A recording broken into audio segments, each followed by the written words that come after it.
Hey there, Illini Nation, it's Ryan Baker, and we are excited about a very special edition of RBI because I'm joined by the boss, the 14th Athletic Director in the University of Illinois history, Josh Whitman. Josh, welcome home, as has been stated so often, for you coming back to U of I, a former football player, graduate, law school graduate. Now you're the Athletic Director at your alma mater. How does that feel? It's incredible. I tell you, it's just been such a dream of mine to have this opportunity, and now to be back at the university I care so much about. And these last few days have been such a whirlwind, and the outpouring of support that I've received from former teammates, professors, people I've known for the last 20 years of my life has just been overwhelming and unbelievably humbling. You were officially introduced on February 18th. How much have you slept since then? Because I'm looking at you, I can see it wearing on. What are you saying? I mean, look, the excitement, the enthusiasm is there, but you've been nonstop because you've been seeing Illini, the Illini Nation, all over the state, and you haven't really stopped, have you? No, we haven't, and it's great. You know, I've told people what a wonderful place to come, and just to see the number of people who care about the University of Illinois has really been amazing for me. And if I'd walked in that press conference on the first day and one person sitting there with a little recorder and the whole rest of the room's empty, then we got a big problem. Right. Then we got a big problem. Right. So, you know, to have the room full and to have these different opportunities I've had over the last several days to meet people, to see their excitement and to see the numbers of people who are turning out to be excited about their Fighting Illini is really, I think, promising for us and gives us a lot to look forward to. Let me follow up on that, because the one thing that any athletic director or coach or administrator would, if your fan base is angry, you can manage that. But if it reaches into apathy, then you got to get people to care again. So that had to be encouraging for you, just the reaction that you've received since you've gotten the job, that people care. People want to see Illinois be great again, as they say, or, you know, your new brand, "We Will Win," has become taken off. I mean, that is like the hashtag of the year so far. But how encouraging is that to you, that people still have the passion that you want to bring to this job, that it's still there? Oh, it's everything. It's everything. Like I said, if we didn't have that to work with, then we'd have far bigger problems. Just so that the fact that there are people out there and they're thirsty for success, they're thirsty to wear their Illini gear with pride, it makes all the difference. I mean, it puts us light years ahead from a starting standpoint than it would if we didn't have that. And so, like I said, just unbelievably humbling and unbelievably powerful and promising, I think, for our fan base, for our constituency, our alumni, to understand that there are so many people out there and how passionately they care. You've called this your dream job. When you were a student athlete and you figured out what an athletic director was, Mr. Gunther was in the position, the seat which you now sit, and you had an inkling that, hey, this is what I want to do one day. Now that you've achieved your dream job, has it sunk in yet that you're the guy, you're the athletic director at Illinois?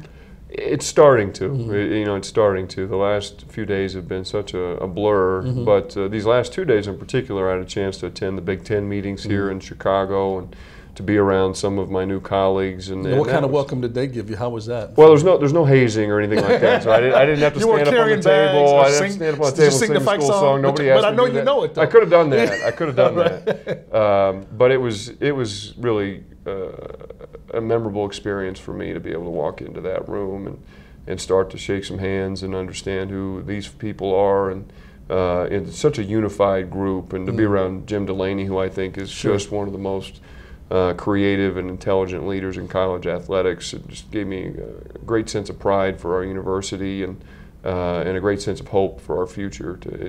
There isn't a better conference anywhere in America, and for us to be affiliated with the Big Ten, part of that family, is just a really big deal for the University of Illinois. Understandably, you've been on this tremendous high on cloud nine. After going through a long and lengthy process of the search committee, the interview process, you get offered the job, now you're here. Now that the dust is starting to settle, this is where the work begins. What is your plan of action to come in and establish your identity on Illinois athletics?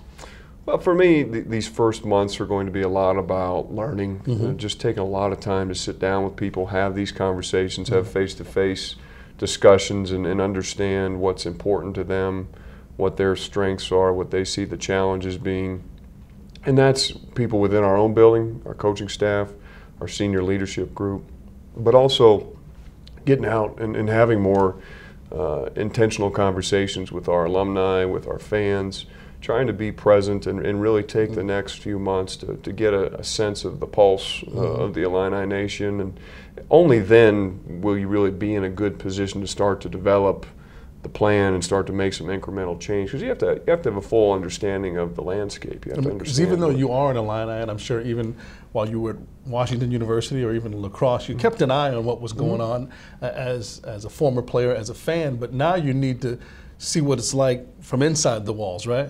Absolutely right. You keep an eye on it the best you can, but you're leading your own program, and it doesn't leave that much time, and so your familiarity is a little bit more surface level, and so now you need to take some time and really dive as deeply as you can into the different issues and get that better sense, and also start to lay the groundwork in terms of relationships. You know, so much of this business is engendering trust, and you want people to believe in what you're talking about and have a good sense that you're looking out for their best interests, and that takes time. And you have to be able to sit down with people and really have a conversation where you get to know them and get to know what's important to them in their personal and professional lives. How do you earn the trust of the naysayers who may say, well, he was at a Division III school, a couple of them now, he's at a Division I school in the Big Ten, as you said, a Power 5 conference, one of the best in the country. Are you experienced and equipped enough to do this job? How do you respond to that? I'm sure you were asked that in the interview process. I've heard that a few times. Right, a few times. Sure. You know, I think for me, it's about, you could almost consider the person in my role to be the chief culture officer. You know, and for me, it's about developing a championship culture. And that's true whether you're working in a high school level, working at a Division III school, working in a Power 5 school. It's about developing that championship culture, setting a standard of excellence, and then encouraging and inspiring people around you to strive for that standard. And that's true regardless of level. And as I've said in a couple different settings now, I feel like we're in this new era of college athletics. And I think that the leadership that will thrive in this era is creative, it's intelligent, it's inspiring, and it's maybe a little bit different than the leadership needed to be 10 years ago, 15 years ago. And a lot of the skills that I hope will serve me well are not tied to someone's age. They're not tied to the place that they've necessarily been. And so although I'm very proud of the experiences I've had, and I'm sure that they'll continue to serve me very well, I don't have any concerns about my preparedness for this job. And I'm thrilled with the opportunity and looking forward to it. Having said that, I think getting high marks in the pride and the passion columns, how much do you think that's going to help you really take Illinois athletics to the next level, with you being the leader out front, leading the charge with all of the varsity sports and all of the coaches that will be under your leadership? The fact that you will establish that vision, you know, if I cut you, I think some orange and blue would come out. No question. Because of that, how much of an advantage do you think that gives you? I think it's a tremendous advantage. I absolutely do. And I've taken over 2 other programs now where I was not an alum, and you bring as much passion to it as you can. And I think I'm a pretty passionate guy, and I invested myself wholly in both of those opportunities. But even having only been on the job, so to speak, now for the last 4 or 5 days here, it's such a tangible difference in terms of how I feel about it, how eloquently I'm able to think and talk about it.